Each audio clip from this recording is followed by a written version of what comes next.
Tere tulemast kuulama 5. episoodi Pilvejuttude podcastis ja täna oleme jälle kolmekesi, Henri ja Alan ja mina, Märt. Ja tänased teemad on meil siis järgmised, et alguses Henri räägib lühiuudiseid, et mida uut siis erinevates suurtes pilveplatvormides on viimasel ajal uudistesse tulnud. Siis räägime suurtest rahadest, suurtest investeeringutest ja megavattidest või isegi gigavattidest, mis siis serveriruumidesse on plaanis igal pool ümber maailma investeerida. Ja lõpuks räägib Alan sellisel põneval teemal nagu saladuste haldus pilveplatvormidel. Nii, et alustaks siis lühiuudistega, et Henri, mis siis uut ja huvitavat meile Azure, Google ja Amazon pakuvad? Jah, tere minugi poolt ja ma mõtlesin, et ma selle aasta alguse puhul vaatan täpsemalt või nagu mis on uut tulnud, vaatasin läbi nende release notes'id ja esmalt väga paljud tihti minu käest küsivad, et Henri võrdle neid kolme suurt ja tegi, et mis on plussid, miinused ja kõik see. Siis esimese asjana seekord ma mõtlesin, et ma isegi kirjeldaks ära need release notes'id, kuidas nad kuulutavad välja oma uuendused ja muutused ka see osa. Kõige rohkem mulle tegelikult meeldis Google, lihtne, selge, neil on värvidega ära kirjeldatud, mis on AWS-il ka suhteliselt nagu arusaadavad uudised nupukestena. Ja Azure saab täna küll viimase koha, et ei olnud nagu selline lihtne arusaamine.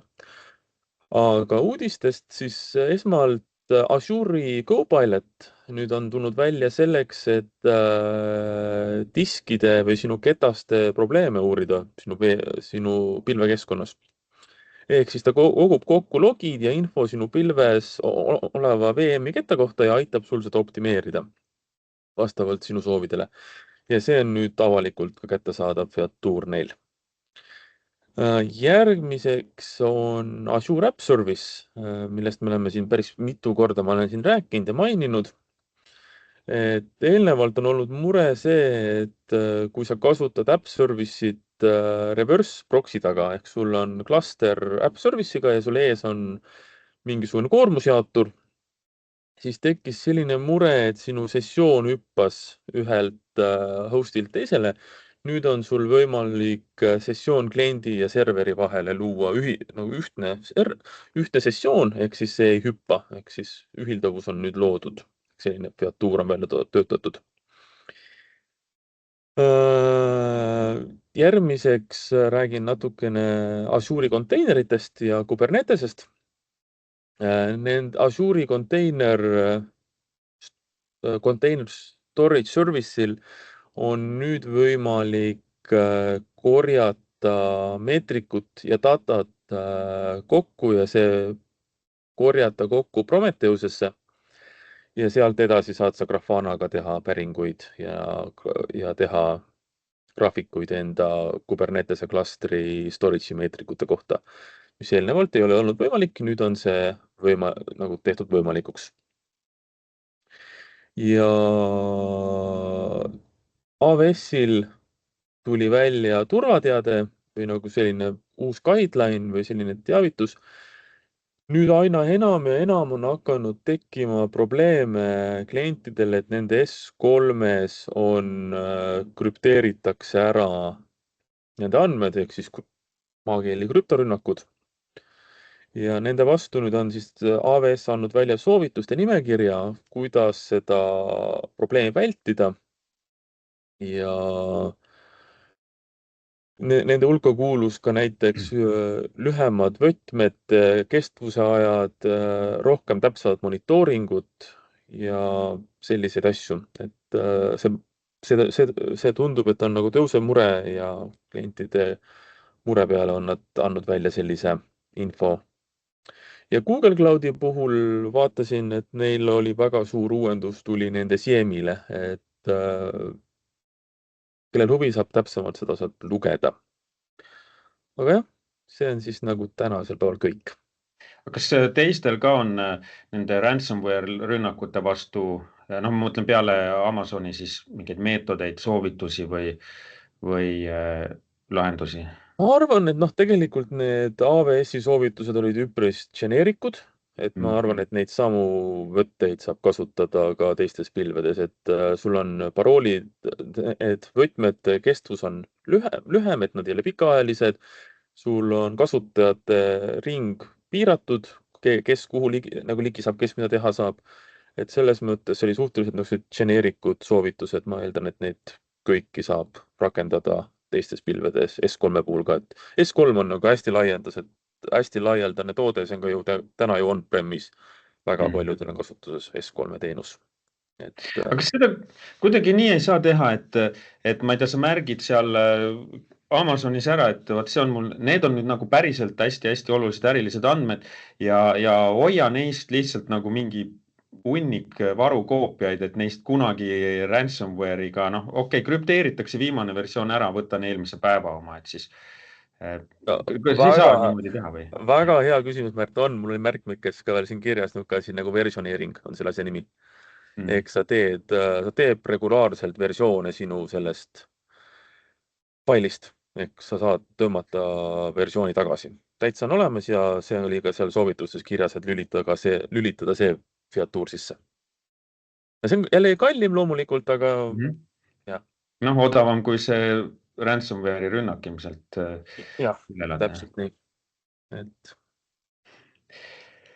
Aga siis hästi, et sellised uudised ja jätkaks nagu uudiste lainel, et sellel nädalal on siis kõiki, mitte ainult pilveplatvormide osas, vaid ka kogu IT-s laiemalt on laineid löönud uudis projektist nimega Stargate, kus siis Oracle ja OpenAI ja SoftBank koos Donald Trumpiga on lubanud investeerida alguses 100 miljardit, aga perspektiivis lausa $500 miljardit andmekeskuste arendusse. Ja mul on tunne, et iseenesest nagu 100 miljardit on nii suur number, nii palju raha, et see tegelikult on inimestele isegi hoomamatu. Et siis ma tegin natukene arvutusi, et mida siis see tähendab. Aga esiteks alustaks siis sellest, et miks seda üldse vaja on. Ma soovitan vaadata, eile oli päris huvitav intervjuu siis Davosis, tegi Wall Street Journal intervjuu OpenAI tootejuhiga ja nad on varem teinud ka selle Anthropicu tootejuhiga.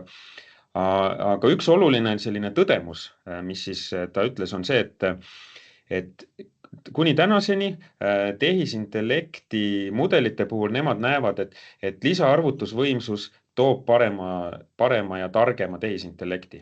Et seal on otseselt, et mida rohkem arvutusvõimsust on, seda paremaks me need mudelid saame. Ehk see on nagu põhiline selle nii-öelda arvutusvõimsuse ja andmekeskuste nõudluse tekitaja on tehisintellekt. Ja mitte siis ainult kesksed OpenAI või Anthropic või muud sellised suured mudelid, vaid samamoodi ju me näeme paljudes organisatsioonides oma tehisintellekti mudeleid, mida arendatakse ja mis ei pruugi olla seal Ameerika mõnes andmekeskuses, vaid on Eestis, Soomes, Euroopas siin lähemal. Aga samamoodi, mida rohkem arvutusvõimsust, seda paremad mudelid tulevad.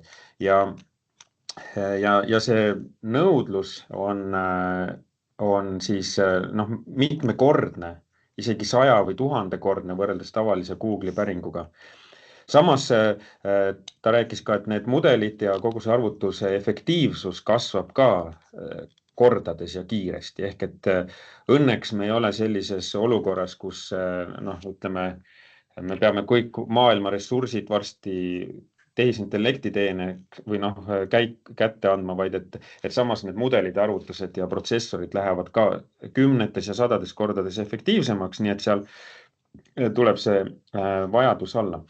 Aga siis lihtsalt, et nagu suurusjärkudest ülevaade anda, siis $100 miljardit, ütleme, et euro ja dollari kurss väga erinev ei ole, aga et teatavasti Eesti riigieelarve on siis ütleme tulude poole pealt 17,7 ja kulude poole pealt 18,2 miljardit. Ehk siis meil on seal väike 500 miljoni eurone puudujääk. Aga et see siis on 5 korda vähem kui see 100 miljardit. Ja Eesti kogumajanduse või majandus koguprodukt on suurusjärk 40 miljardit. ehk see on kogu siis aastane Eesti inimeste tehtud töö ja ärimaht, mis on siis 40 versus 100 miljardit, mis on plaanis investeerida. Nüüd, kui palju siis serveriruumi 100 miljardi eest saab? Et ma võtsin võrdluseks siin ühe projekti, mis Soomes parasjagu on käimas, XTX Markets ehitab sinna 4, või tähendab esialgu 1, aga plaanis on 4 15 000 ruutmeetrist serveriruumi ehitada ja selle investeeringu suuruseks hindavad nad, et see on siis miljard. Nii et kokkuvõttes siis 100 miljardi eest saaks 600 hektarit serveriruume. Et kui te kujutate, 600 korda siis 10 000 ruutmeetrit. Ja see on päris suur plats, selline, üks jalgpalliväljak on vist 7500 ruutmeetrit suurusjärgus. Nii et siis, et neid saab päris suure pinna, aga seejuures tõsisem teema, kui see maapind on tegelikult elekter. Ja see 600 hektarit serveriruumi võiks kulutada, need hinnangud sõltuvad jälle väga paljudest asjaoludest, aga see suurusjärk on, et on vaja 9 gigavatti elektrit sellise hiiglasliku serveriruumi klastri jaoks. 9 gigavatti elektrit on, kui ma vaatasin siin Eesti elektrijaamade, nende väiksemad, et Tallinna lähedal, kui sõidate mööda, näete, eks ju, Väo elektrijaamad, seal on neid 2 tükki. Väo 1 toodab siis 25 megavatti elektrit, Väo 2 21 megavatti ja siis Mustamäel olev elektrijaam on täiesti mini elektrijaam võrdes sellega, tema toodab 10 megavatti elektrit. Nii et siis selle 100 miljardi eest saaks andmekeskuseid 600 hektarit, 9 gigavatti ja selle toitmiseks oleks siis vaja 360 elektrijaama, sihukest Väo 1 elektrijaama ehitada. See ei ole realistlik, eks ole. Ja või veel parem Soome Olkiluoto 3 elektrijaam, neid oleks siis vaja 6 seda Olkiluoto 3 reaktorit, et see 9 gigavatti elektrit toota. Selle, 6 ei ole juba enam nii palju, aga see Olkiluoto 3 reaktor maksis iseenesest kusagil 11 miljardit ja ta ehitamine võttis 18 aastat aega. Nii et see ei ole ka päris niimoodi, et me nagu hakkame siin nüüd ruttu ja tegema serveriruume ja siis paneme need tuumajaamad sinna kõrvale. Mis siis kõik viib selleni, et tegelikult elekter on andmekeskuste osas ja siis seda kaudu ka tehisintellekti arenduses nüüd üks põhilisi teemasid või mitte probleeme, väljakutseid koos siis GPU-de ja protsessoritega. Ja seetõttu siis enamik või need suured andmekeskuste haldajad ja ehitajad, Amazon, Google, Microsoft ja OpenAI ja tõenäoliselt ka see Stargate'i 100 miljardine projekt sisaldab endas väga suure osana ka elektri ehitust ja seejuures just tuumaelekter on see teema, mis siis on ilmselt vajalik, sellepärast, et taastuvenergiat kasutatakse palju ja aina enam, aga tõenäoline on, et 9 gigavatti elektri tootmiseks tuulikutega on lihtsalt vaja väga suurt pinda ja siin pluss, et seda peaks siis ju akudes salvestama, et oleks stabiilne. Ja pind, ma ei mõtle 600 hektarit, vaid ma ei tea, 100 ruutkilomeetreid. Ehk et siis seega ongi tänapäeval me oleme jõudnud olukorda, kus siis tuumaenergiasse ja selle uuringutesse investeerivad Amazon, Microsoft ja Google ja see on võib-olla hea, sellepärast, et neil on raha ja see valdkond kindlasti vajab raha ja loodetavasti sealt siis tuleb lahendusi ka mitte ainult andmekeskuste elektrivajadusele, vaid ka kogu ühiskonna elektrivajadusele nii minireaktorite kui ka vanade reaktorite taaskäivitamise ja muude lahendustega. Mina olen insener, mulle nagu väga meeldib, kui meil tulevad sellised uued ideed, rohkem horsepowerit ja kõik see. Aga ka mind hakkab aina enam nagu kummitama küsimus, et kus see raha on või kus see nagu kasum on või nagu kus see nagu, kas äriinimesed näevad seda kohta, kus see asi ennast ära tasub, sest et see 100 miljardit on ju investeering, mis mingisuguses mõttes peaks tagasi tulema. Täna ma kasutan vist ühte teenust või kahte teenust, millest ma maksan, on ju, Copilot on üks neist. Et aga kuhu, et nagu, kui palju seda turgu on nendele toodetele või kuidas sa näed, Märt?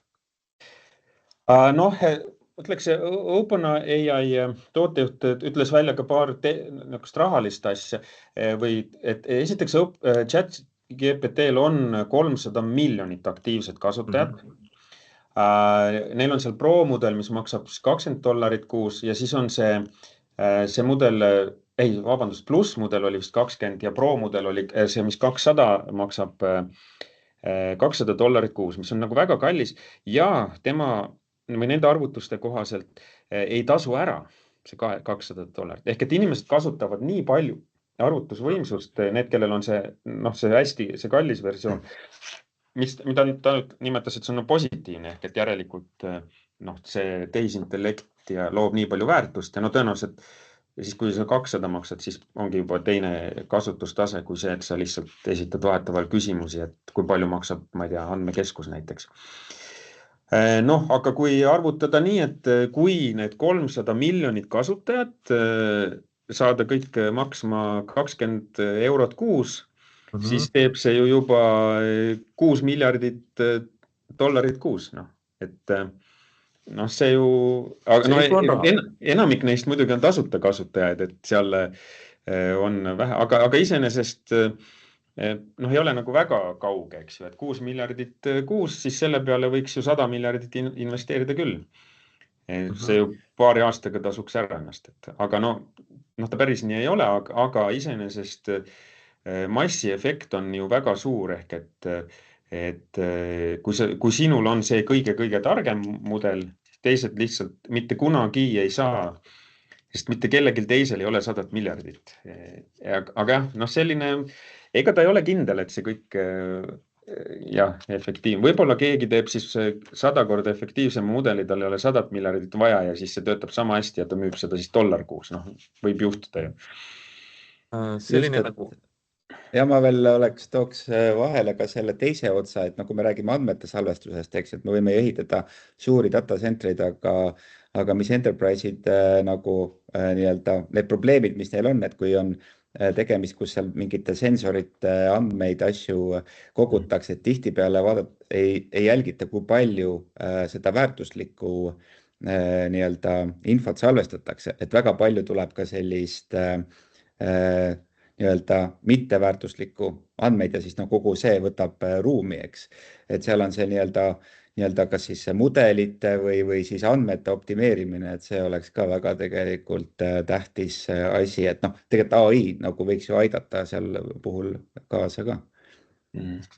Kindlasti. Mul oli kunagi üks klient, kes ka ehitas omale enda andmekeskuse ja enda ruumid ja huvitav oli tol hetkel see, et ta plaanis niisugust kasvu, et ettevõte konstantselt kasvab ja neil tulevad rohkem servereid ja rohkem kappe ja nad nagu ehitasid omale suurema ruumi.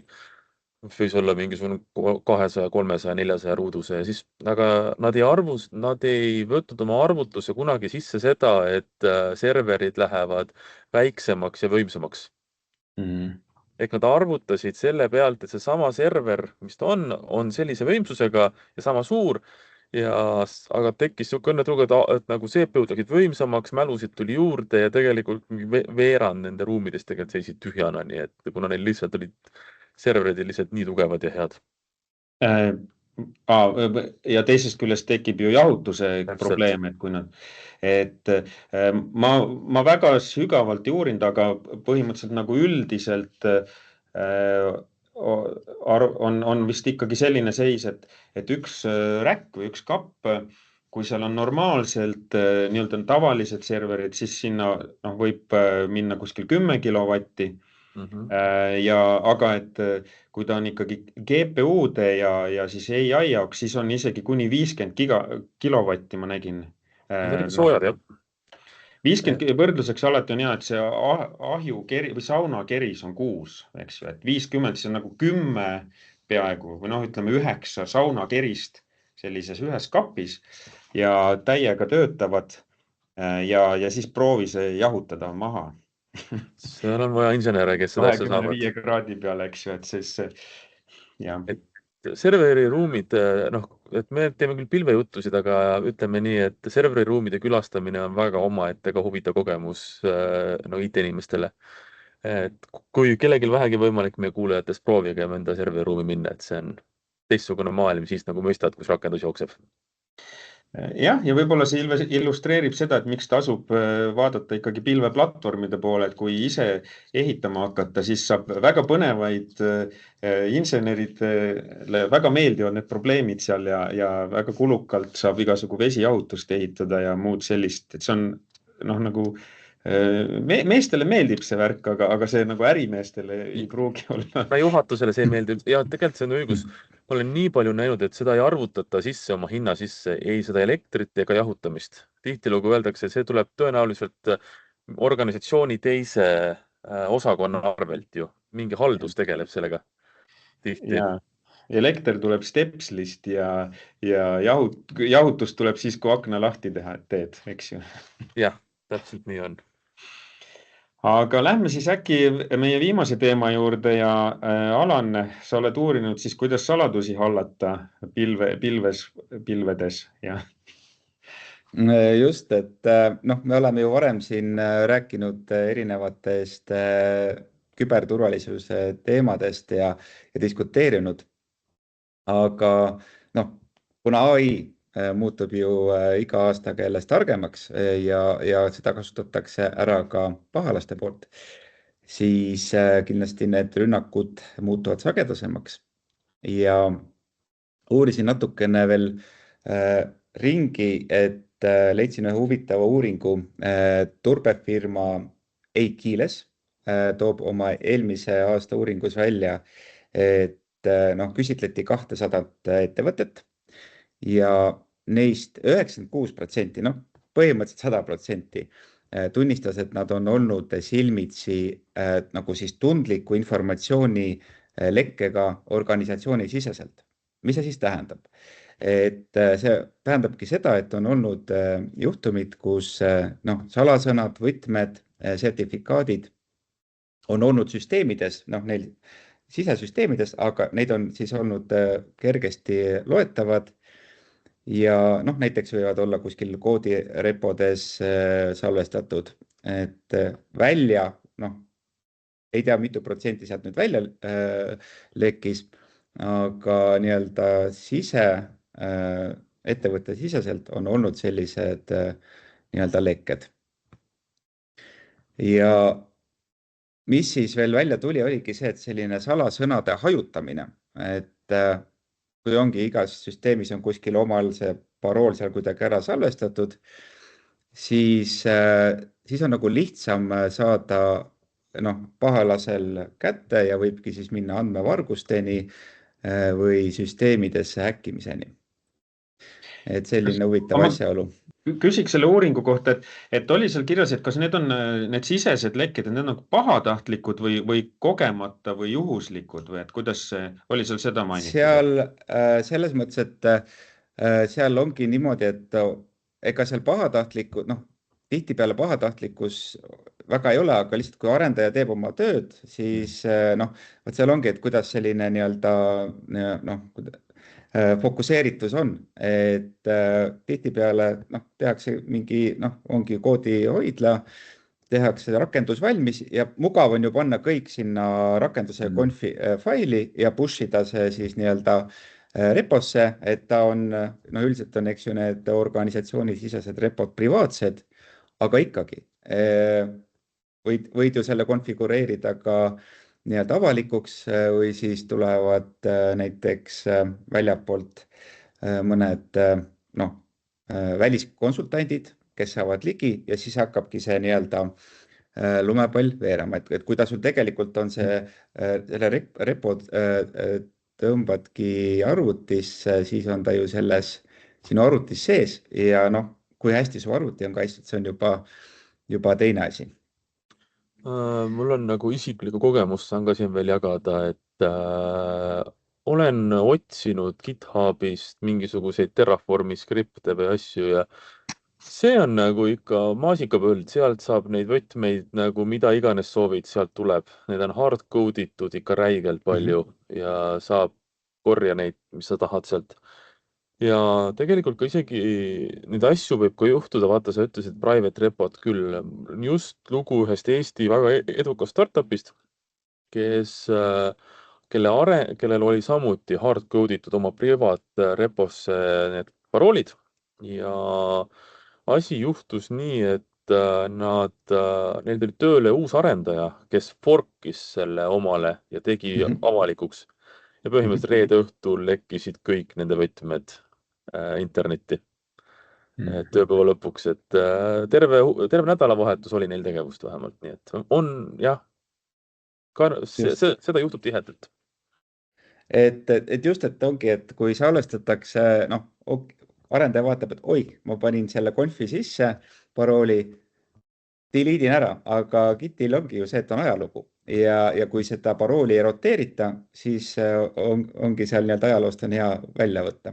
Muidugi siin puhul õnneks siis GitHub ja Azure DevOps on toonud sellise nii-öelda lisateenuse, mis ühesõnaga otsib või skännib sinu repot ja üritab sealt siis tuvastada neid salasõnasid.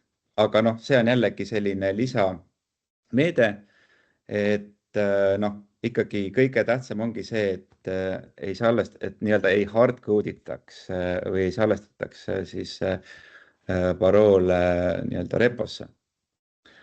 Aga võib-olla siit veel edasi minnes, siis noh, et kust nagu alustada, eks ju, et miks on see saladuste nii-öelda haldus oluline, et juba rääkisimegi sellest repo näitest, aga lisaks võivad siis need nii-öelda saladused sattuda ka logifailidesse. Ja kui nad on sul seal logifailides, siis märkamatult võib-olla mingisugune välis jällegi keegi küsib mingeid logisid, sa vaatad, et logid on ju, ei ole tegelikult võib-olla nii-öelda tähtsad, et saadan neile, aga sinna on tulnud sisse näiteks parool. Ja siis hakkabki jällegi, eks ju, leke pihta. Ja võib-olla üks näide veel, et teine pool on siis API-d, et mis sa seal API-des hoiad, kuidas sa API-sid liidestad oma süsteemidega, et sealt võivad samuti tekkida lekked ja kui sul ongi kolmandad partnerid, kolmandad osapooled, kes neid API-sid kasutavad, siis märkamatult asjad levivad ja lekivad ja tulebki pärast suur jama.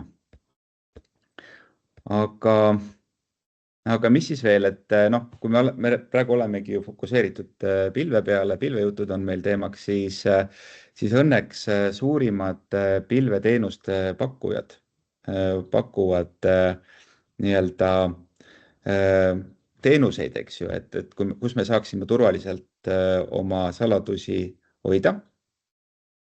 Ja selleks Amazonil on AWS Secrets Manager, Microsoftil on Azure Key Vault ja Google'il Cloud KMS. Ja üldiselt neil ongi, see on selline, tekibki ettevõttes tsentraalpunkt, kus saab siis turvaliselt andmeid hoida. Samas, see muidugi ei tähenda veel, et kõik asjad oleks kaetud, sest kui me läheme nüüd võib-olla tehnilisemaks, siis Azure Key Vaultil võib olla ka nii-öelda, Azure Key Vault võib olla ka avalikult ligipääsetav, eks ju. Et siin on nagu selline ettevõtte turvapoliitikad tulevad mängu, et mis tuleb ka nii-öelda ära seadistada.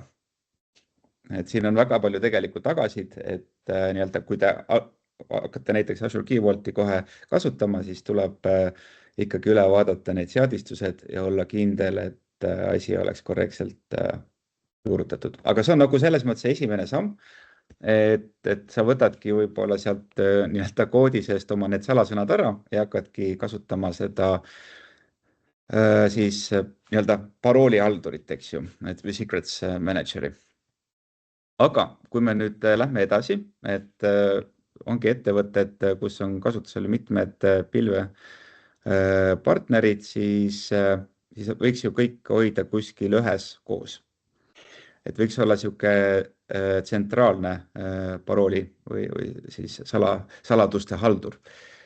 Et siin puhul on olemas üks väga hea lahendus, mis on HashiCorp poolt.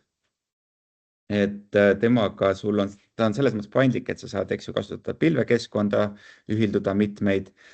Väga suur tugi on ju mikroteenustele, Kubernetesega ühilduvus ja lisaks saad ka on-prem serverite puhul kasutada. Ja no siis tegemist ongi tsentraalse punktiga, mis aitab sul nagu nii-öelda juurutada siis ettevõtte et kui sul ongi üks tiim tegeleb sellega, siis nende töö ongi välja töötada kogu see nii-öelda hierarhia, kuidas seal need siis, kui need meeskonnad tulevad Azure Key Vaulti kasutama, kuidas see peaks toimima ja lisaks ka kõik selline turvapoliitika osapool. Et siis on nagu asi läheb jällegi veel rohkem turvalisemaks. Kuule, mul on selles osas filosoofiline või turvafilosoofiline küsimus, kui näitlikustades, et kas teie soovitaksite, et te panete kõik krediitkaardid ja sularaha ühte rahakotti või on mitu rahakotti, ühes sularaha, teises osad kaardid, kolmandas mingisugused muud asjad. Ühel juhul on suur keskne koht, mida on üks valvad hoolikamalt, aga kui kaduma läheb, on kõik kadunud. Teisel juhul on risk natuke rohkem hajutatud, aga 3 asja, mida valvata. Et kuidas samas põhimõttel, et kuidas nendes siis Key Vaultide ja muude puhul on nagu õigem organisatsioonis käituda. Kus on üks suur meepott või mitu väiksemat? Lihtsat vastust ei ole, aga jällegi, kui me nüüd anname nii-öelda Key Vaultide tegemise eraldi tiimide kätte, eks ju, siis kuidas me peamegi seda kõike monitoorima ja kontrollima ka. Peavad olema turvapoliitikad peal, et siis on asi nagu enam-vähem hea. Aga jah, kui sul on seal kasutusel AWS, Google ja Azure, siis jällegi sellist võib-olla halduse poolt on, eks ju, rohkem. Aga inglise keeles ongi, või ühesõnaga, et neid nii-öelda võib-olla vahest ongi kasulikum hajutada, aga jällegi see on selline nii-öelda suur nii-öelda analüüsi küsimus ka, et mis täpselt ja kuidas peaksid olema siis ettevõtte poliitikast lähtudes ja nii edasi. Igal juhul kõige halvem on variant, et asjad on kuskil pilla-palla mitmes kohas laiali, keegi ei tea kus ja natuke raha on taskus, natukene krediitkaarte kuskil autopordatšokis ja ühe osadesse tunnustasin üldse koju, eks ju. Täpselt nii. Just. Ja üks asi on ka see, et okei, sul on need saladused, sa salvestadki nüüd nii-öelda sinna parooli hoidlasse ära, aga jällegi turvarisk on ka see, kui need saladused on staatilised ja sul ongi üks salasõna, mis on 5 aastat olnud kasutusel, see on igale poole notesidesse või kuskile kirjutatud, siis sealt tulebki jällegi see, et tuleb teha siis nii-öelda saladuste roteerimine või siis uuendus, et siis aeg-ajalt saladusi muudetakse, siis jällegi see selline vähendab inimlikke eksimusi. Ma kevadel läbisin just SISO koolituse ja huvitav on see, et see mentaliteet hakkab muutuma. Et viimased turvapoliitikad ütlevad seda, et parooli tuleb muuta siis, kui on oht, et see on lekkinud. Aga kuidas sa jällegi tead? Kuidas sa seda tead? Sa mingites enda logidest või asjadest saad teada, et meil on mingisugune oht või selline asi. et seeläbi, et seal tekikski see oht, et kui sa sunnid näiteks AD kasutajat inimesele iga 3 kuu tagant muutma, see on nagu nii nagu ebameeldiv, et hakkab otsima igasuguseid shortcut'e, kuidas seda asja teha nagu enda jaoks mugavamaks ja nagu ohutum ja nagu seeläbi ohtlikumaks. Et huvitav on jah, et see poliitika hetkel on liikumas sinna poole viimased nagu Microsofti pooltki isegi oli, et näiteks AD kasutajad peaks nagu parooli vahetama siis, kui on lekkinud. Et see on nagu huvitav paradigma muutus, et eks me saame seda näha Ja veel. AD kasutajate poolt küll, aga kui sul on tegelikult süsteemid juba rollipõhiselt konfigureeritud, et sa programmaatiliselt võtad nii-öelda neid võtmeid näiteks, kui me räägime SSH võtmetest, siis seal ei ole mitte mingisugust vahet, et siis sa võid roteerida ja iga kord, kui see identiteet pöördub siis süsteemi poole, ta ikkagi võtab endale selle värske siis versiooni. Et programmaatiliselt on ikkagi parem, kui toimub selline nii-öelda vahetus, sest tihtipeale tehaksegi ka mingi automatiseerimine ja väga palju võib-olla ei jälgitagi, mis automatiseerimine seal nii-öelda, mis ta teeb. Eks ju, kuigi peab, et peavad olema logid ja nii-öelda asjad, et siis, et jah, kasutajate puhul muidugi, et siis on ka lisalahendused, mida saab implementeerida. Ja, et võib-olla siis veel, eks ju, juurde tuua ka veel selline point, et tuleb rakendada nii-öelda ka väiksemat privileegi või sellist põhimõtet, et anda kasutajatele ja teenustele ainult need õigused, mis on nende tööks vajalikud. Et näiteks, kui me võtamegi Azure Key Vaulti, siis seal sa saad ju ka nii-öelda jagada erinevaid õiguseid, et kas sa saad ainult secretsitele, sertifikaatidele ligi, eks ju, ja kas sa saad siis neid ainult lugeda või sa saad ka muuta või saad ka kustutada, eks ju.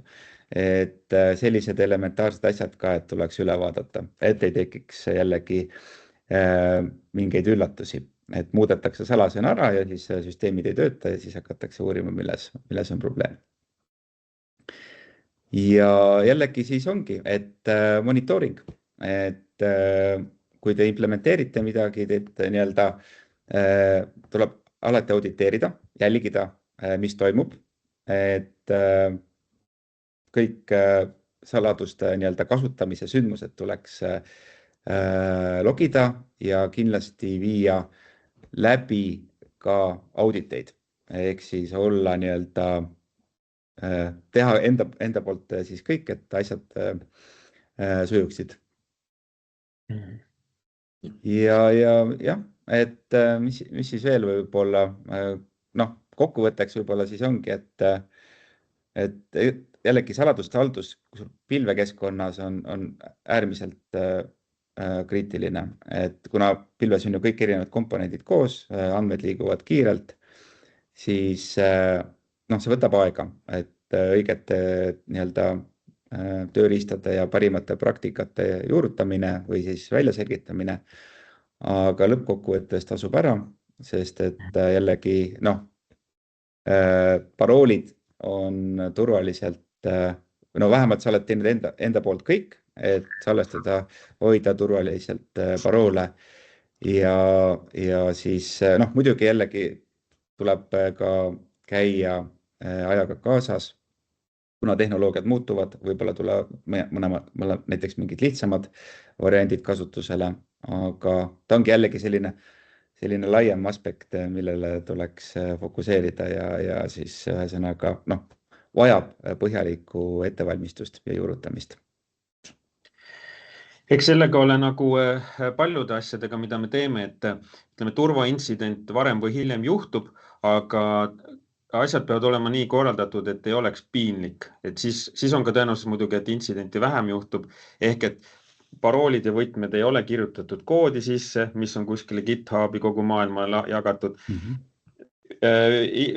Üksikisiku tasandil, et ei kirjutame paroole märkmikusse, need ei ole meie, ma ei tea, laste sünnikuupäevad, need on pigem kuskil paroolihoidlas ja no okei, kui see paroolihoidla siis maha häkitakse, siis sa saad öelda, mina olen kõik teinud ja mina hoolitsin Just. omast, ma ei olnud hooletu, tegin korralikult ja nemad olid siis, aga et kui nendest põhimõtetest lähtuda nii üksikisikus kui ka organisatsioonis, siis see juba on nagu päris suur samm edasi. Ega ju Asper Biogen ei saanud trahvi sellest, et need andmed läksid lekkima, vaid sellest, et nad olid hooletud. Oleks nad hoolsad olnud kõike teinud nii nagu peab, siis tõenäoliselt oleks see trahv olnud ka marginaalne või isegi olematu. Nad olid hooletud. Palju need trahv oli? 80 000 minu meelest oli vist, kui ma õieti mäletan. Aga jah, aga sellega siis tänaseks lõpetame ja suur tänu kuulajatele ja järgmise korrani siis. Näeme. Tšau. Tänud, näeme. Tšau.